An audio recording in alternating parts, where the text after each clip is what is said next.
Ration card ಇದ್ದವರಿಗೆ good news. ಇನ್ಮೇಲೆ ಪ್ರತಿ ತಿಂಗಳು ನಿಮ್ಮ ಖಾತೆಗೆ ಬರುತ್ತೆ 1000 ರೂಪಾಯಿ. ಹಾಗಾದ್ರೆ ರೇಷನ್ ಕಾರ್ಡ್ ಇದ್ದವರಿಗೆ ಸರ್ಕಾರ 1000 ರೂಪಾಯಿ ಕೊಡುವ ಪ್ರಯತ್ನ ಅದನ್ನ ಯಾಕೆ ಮಾಡ್ತಾ ಇದೆ? ಸರ್ಕಾರಕ್ಕೆ ಆರ್ಥಿಕ ತಜ್ಞರು ಇಂತಹ ಸಲಹೆ ಕೊಡಲು ಕಾರಣವೇನು? ಸಂಪೂರ್ಣ ಮಾಹಿತಿಯನ್ನು ಕೊಡ್ತೀನಿ. ವಿಡಿಯೋವನ್ನ ಕೊನೆವರೆಗೂ ನೋಡಿ. ಹಾಗೆ ನಿಮ್ಮ ಮನೆಯಲ್ಲಿಯೂ ರೇಷನ್ ಕಾರ್ಡು ಇದ್ದು ಪ್ರತಿ ತಿಂಗಳು ರೇಷನ್ ಪಡಿತಿದ್ರೆ ತಪ್ಪದೆ ಒಂದು ಲೈಕ್ ಮಾಡಿ ಮತ್ತು ಇದೇ ರೀತಿ ಉಚಿತವಾಗಿ ನೋಟಿಫಿಕೇಶನ್ ಮೂಲಕ ಮಾಹಿತಿಗಳನ್ನು ಪಡೆಯಲು ವಿಡಿಯೋ ಕೆಳಗಿರುವ ಸಬ್ಸ್ಕ್ರೈಬ್ ಬಟನ್ ಮೇಲೆ ಕ್ಲಿಕ್ ಮಾಡಿ ಪಕ್ಕದಲ್ಲಿ ಬರುವ ಬೆಲ್ ಮೇಲೆ ಕ್ಲಿಕ್ ಮಾಡ್ಕೊಳ್ಳಿ. ಹೌದು, ಭಾರತದಲ್ಲಿ ರೇಷನ್ ವ್ಯವಸ್ಥೆ ಬಹಳಷ್ಟು ವರ್ಷಗಳಿಂದ ಬಡ ಮತ್ತು ಮಧ್ಯಮ ವರ್ಗದ ಜನರಿಗೆ ಆಹಾರ ಭದ್ರತೆ ಒದಗಿಸುವ ಪ್ರಮುಖ ಸಾಧನವಾಗಿದೆ ಅಂತಾನೆ ಹೇಳಬಹುದು. ಆದರೆ ಇತ್ತೀಚಿನ ವರ್ಷಗಳಲ್ಲಿ ರೇಷನ್ ಅಕ್ಕಿಯ ಗುಣಮಟ್ಟ ಆಗಿರಬಹುದು, ಸಾಗಣೆ ಸಂಗ್ರಹಣೆ ಆಗಿರಬಹುದು ಮತ್ತು ವಿತರಣೆಗಳಲ್ಲಿ ಬಹಳ ನಷ್ಟಗಳು ಆಗ್ತಿವೆ ಅಂತ ಸರ್ಕಾರಗಳು ಮತ್ತು ಸಾರ್ವಜನಿಕರು ಚರ್ಚೆಗಳನ್ನು ಮಾಡ್ತಿದ್ದಾರೆ.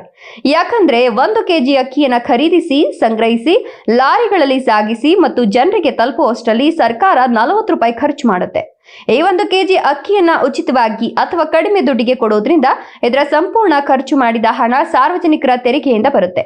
ಆದರೆ ಈ ಒಂದು ವ್ಯವಸ್ಥೆಯಲ್ಲಿ ಆಗ್ತಿರುವಂತಹ ಭಾರಿ ನಷ್ಟಗಳು ಸರ್ಕಾರದ ಮೇಲೆ ದೊಡ್ಡ ಆರ್ಥಿಕ ಒತ್ತಡವನ್ನು ಸೃಷ್ಟಿ ಮಾಡ್ತಿವೆ. ಹೌದು, ಕೆಲವು ವರದಿಗಳ ಪ್ರಕಾರ 2025ರ ಏಪ್ರಿಲ್ನಿಂದ ಹಿಡಿದು ಅಕ್ಟೋಬರ್ ತಿಂಗಳ ಒಳಗೇನೆ ಆಹಾರ ಧಾನ್ಯಗಳನ್ನ ಸಾಗಾಟ ಮಾಡಿ ಸಂಗ್ರಹಣೆ ಮಾಡುವ ಸಂದರ್ಭದಲ್ಲಿ ಕೆಲವು ಸಮಸ್ಯೆಗಳಾಗಿ ಸುಮಾರು 53,000 ಟನ್ ಆಹಾರ ಧಾನ್ಯ ಹಾಳಾಗಿದೆ. ಇದು ಕೇವಲ ಸಂಖ್ಯೆಗಳ ವಿಷಯವಲ್ಲ, ಇದರಿಂದ ಸರ್ಕಾರಕ್ಕೆ ಸಾವಿರಾರು ಕೋಟಿ ರೂಪಾಯಿಗಳಷ್ಟು ನಷ್ಟ ಉಂಟಾಗಿದೆ. ಯಾಕಂದ್ರೆ ಅಕ್ಕಿ ಮತ್ತು ಗೋಧಿಯಂತಹ ಆಹಾರ ಧಾನ್ಯಗಳನ್ನ ವರ್ಷಗಟ್ಟಲೆ ಸಂಗ್ರಹಿಸುವಾಗ ತೇವಾಂಶ, ಕೀಟಗಳಾಗಿರಬಹುದು ಮತ್ತು ನಿರ್ವಹಣಾ ಕೊರತೆಗಳಿಂದ ದೊಡ್ಡ ಸಮಸ್ಯೆ ಆಗ್ತವೆ. ಇದರಿಂದಾಗಿ ಬಡವರಿಗೆ ತಲುಪಬೇಕಾದ ಆಹಾರ ಧಾನ್ಯಗಳೆಲ್ಲ ನಾಶವಾಗಿ ಹೋಗ್ತವೆ. ಹೌದು, ಕೆಲವು ಮಾಧ್ಯಮಗಳು ವರದಿ ಮಾಡಿರುವಂತೆ ರೇಷನ್ ವ್ಯವಸ್ಥೆಯಡಿ ಧಾನ್ಯ ಖರೀದಿ ಮಾಡೋದು, ಗೋದಾಮುಗಳಲ್ಲಿ ಸಂಗ್ರಹಣೆ ಮಾಡೋದು, ಸಾಗಣೆ ಮಾಡೋದು, ಬಡ್ಡಿ ವೆಚ್ಚ ಮತ್ತು ವಿತರಣೆಯಂತಹ ಎಲ್ಲ ಹಂತಗಳನ್ನು ಸೇರಿಸಿದ್ರೆ 1 ಕೆಜಿ ಅಕ್ಕಿಯನ್ನ ರೇಷನ್ ಅಂಗಡಿಗೆ ತಲುಪಿಸುವಷ್ಟರಲ್ಲಿ 28ರಿಂದ 40 ರೂಪಾಯಿ ವೆಚ್ಚ ಆಗ್ತಾ ಇದೆ. ಹೌದು, ಫುಡ್ ಕಾರ್ಪೊರೇಷನ್ ಆಫ್ ಇಂಡಿಯಾ ಅಂದಾಜಿನ ಪ್ರಕಾರ 2024-25ರ ಅವಧಿಯಲ್ಲಿ ಅಕ್ಕಿಯ ವೆಚ್ಚ ಪ್ರತಿ ಕೆಜಿಗೆ ಸುಮಾರು 39 ರೂಪಾಯಿ ಇದೆ. ಗೋಧಿಯ ವೆಚ್ಚ 27 ರೂಪಾಯಿ 74 ಪೈಸೆ ಆಗಿದೆ. ಸರ್ಕಾರವು ಒಟ್ಟಾರೆಯಾಗಿ ಆಹಾರಗಳ ಅನುದಾನಕ್ಕೆ ಅಂತಾನೆ 2.05 ಲಕ್ಷ ಕೋಟಿ ರೂಪಾಯಿಗೂ ಹೆಚ್ಚು ಹಣವನ್ನ ಖರ್ಚು ಮಾಡುತ್ತಿದೆ. ಹೌದು, ಅನೇಕ ಅಧ್ಯಯನಗಳು ಹೇಳುವಂತೆ ಕಡಿಮೆ ದರದಲ್ಲಿ ವಿತರಿಸಲಾಗುವ ಆಹಾರ ಧಾನ್ಯಗಳಲ್ಲಿ ಸುಮಾರು 29% ಬಡ ಜನರಿಗೆ ತಲುಪೋದಿಲ್ಲ. ಅಂದ್ರೆ ವರ್ಷಕ್ಕೆ ಸುಮಾರು 20 ಮಿಲಿಯನ್ ಟನ್ ಆಹಾರ ಧಾನ್ಯಗಳು ಹಾಳಾಗ್ತಾ ಇದೆ. ಇದರಿಂದ ಸರ್ಕಾರಕ್ಕೆ ವರ್ಷಕ್ಕೆ ಸುಮಾರು 69,000 ಕೋಟಿ ರೂಪಾಯಿಗಳಷ್ಟು ನಷ್ಟ ಉಂಟಾಗ್ತಿದೆ. ಅದರಲ್ಲೂ ವಾಹನಗಳ ಸಾಗಾಟ ಮಾಡುವಾಗ್ಲೇನೆ ಸುಮಾರು 40,000 ಟನ್ ಮತ್ತು ಗೋದಾಮುಗಳಲ್ಲಿ 13,000 ಟನ್ ಆಹಾರ ಧಾನ್ಯ ಹಾಳಾದ ದಾಖಲೆಗಳು ಇದ್ದಾವೆ. ಹಾಗಾಗಿ ಈ ಎಲ್ಲ ಸಮಸ್ಯೆಗಳಿಗೆ ಪರಿಹಾರ ಆಗುವಂತೆ ರೇಷನ್ ಬದಲಿಗೆ ನೇರ ಹಣ ವರ್ಗಾವಣೆ ವ್ಯವಸ್ಥೆ ಅಂದ್ರೆ ಡೈರೆಕ್ಟ್ ಬೆನಿಫಿಟ್ ಟ್ರಾನ್ಸ್ಫರ್ ಒಂದು ಉತ್ತಮ ಪರ್ಯಾಯವೆಂದು ತಜ್ಞರು ಅಭಿಪ್ರಾಯ ಪಡುತ್ತಿದ್ದಾರೆ. ಹಾಗಾಗಿ ಸರ್ಕಾರಿ ವಲಯದಲ್ಲಿ 1 ಕೆಜಿ ಅಕ್ಕಿಗೆ ಖರ್ಚು ಮಾಡುವ 40 ರೂಪಾಯಿಯನ್ನ ನೇರವಾಗಿ ಬಡ ಜನರ ಬ್ಯಾಂಕ್ ಖಾತೆಗೆ ವರ್ಗಾಯಿಸಿದ್ರೆ ಅವರು ತಮ್ಮ ಹತ್ತಿರದ ಮಾರುಕಟ್ಟೆಯಿಂದ ಉತ್ತಮ ಗುಣಮಟ್ಟದ ಅಕ್ಕಿ ಅಥವಾ ಬೇರೆ ಬೇರೆ ಆಹಾರ ವಸ್ತುಗಳನ್ನು ಖರೀದಿಸಬಹುದು. ಇದರಿಂದ ಮಧ್ಯವರ್ತಿಗಳ ಪಾತ್ರ ಕಡಿಮೆ ಆಗ್ತದೆ ಮತ್ತು ಅಕ್ರಮಗಳು ತಗ್ತವೆ ಎನ್ನುವ ಸಲಹೆ ಕೇಳಿ ಬರ್ತಿದೆ. ಹೌದು, ಡಿಬಿಟಿಯಿಂದಾಗುವ ಲಾಭಗಳೇನಪ್ಪಾ ಅಂದ್ರೆ ನೇರ ಹಣ ವರ್ಗಾವಣೆ ಮಾಡೋದ್ರಿಂದ ಸರ್ಕಾರಕ್ಕೆ ವಾಹನಗಳ ಖರ್ಚಾಗಿರಬಹುದು, ಗೋದಾಮುಗಳು ಮತ್ತು ಅವುಗಳ ನಿರ್ವಹಣೆ ಮಾಡುವ ಖರ್ಚು ವೆಚ್ಚಗಳು ತಪ್ಪುತ್ತೆ. ಹಣ ನೇರವಾಗಿ ಗ್ರಾಮೀಣ ಪ್ರದೇಶಗಳಿಗೆ ತಲುಪಿದಾಗ ಅಲ್ಲಿನ ಸ್ಥಳೀಯ ವ್ಯಾಪಾರಕ್ಕೂ ಚೈತನ್ಯ ಸಿಗ್ತದೆ.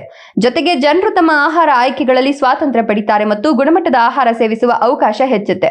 ಇದರೊಂದಿಗೆ ಡಿಜಿಟಲ್ ಪಾವತಿ ವ್ಯವಸ್ಥೆಯಿಂದ ಪಾರದರ್ಶಕತೆಯೂ ಹೆಚ್ಚಾಗುತ್ತೆ. ಆದರೆ ರೇಷನ್ ವ್ಯವಸ್ಥೆಯನ್ನು ಸಂಪೂರ್ಣವಾಗಿ ನೇರ ಹಣ ಹಾಕುವ ವ್ಯವಸ್ಥೆಗೆ ಬದಲಿಸೋದು ಸುಲಭದ ಮಾತಲ್ಲ.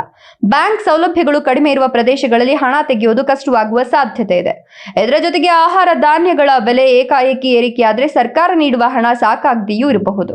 ಅದರಲ್ಲೂ ಕೆಲವು ಜನರು ಹಣವನ್ನ ಆಹಾರಕ್ಕಿಂತ ಬೇರೆ ಬೇರೆ ಅಗತ್ಯಗಳಿಗೆ ಬಳಸುವ ಸಾಧ್ಯತೆಯೂ ಇದೆ.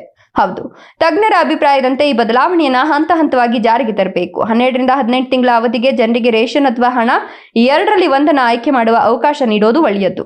ಮಾರುಕಟ್ಟೆ ಬೆಲೆಗೆ ಅನುಗುಣವಾಗಿ ನೀಡುವ ಹಣವನ್ನ ಕಾಲಕಾಲಕ್ಕೆ ಪರಿಷ್ಕರಿಸಬೇಕು. ಬ್ಯಾಂಕ್ ಸೌಲಭ್ಯವಿಲ್ಲದ ಪ್ರದೇಶಗಳಲ್ಲಿ ಆಹಾರ ಕೂಪನ್ಗಳಂತಹ ಪರ್ಯಾಯ ವ್ಯವಸ್ಥೆ ಜಾರಿಗೆ ತರುವುದು ಉತ್ತಮ.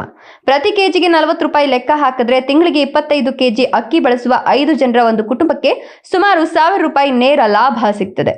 ಹೌದು, ಆಹಾರ ಭದ್ರತೆ ಅನ್ನೋದು ಕೇವಲ ಹೊಟ್ಟೆ ತುಂಬಿಸೋದಲ್ಲ, ಗೌರವಯುತವಾಗಿ ಉತ್ತಮ ಆಹಾರ ಪಡೆಯುವ ಅವಕಾಶವೂ ಹೌದು.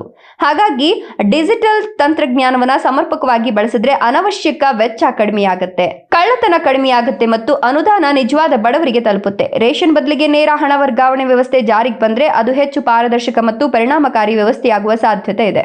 ಹೌದು, ತಜ್ಞರ ಪ್ರಕಾರ ನೇರವಾಗಿ ರೇಷನ್ ಕೊಡುವ ಬದಲು ಹಣ ಕೊಡೋದು ಒಳ್ಳೆಯದಾ ಅಥವಾ ರೇಷನ್ ಕೊಟ್ರೆ ಒಳ್ಳೆಯದಾ?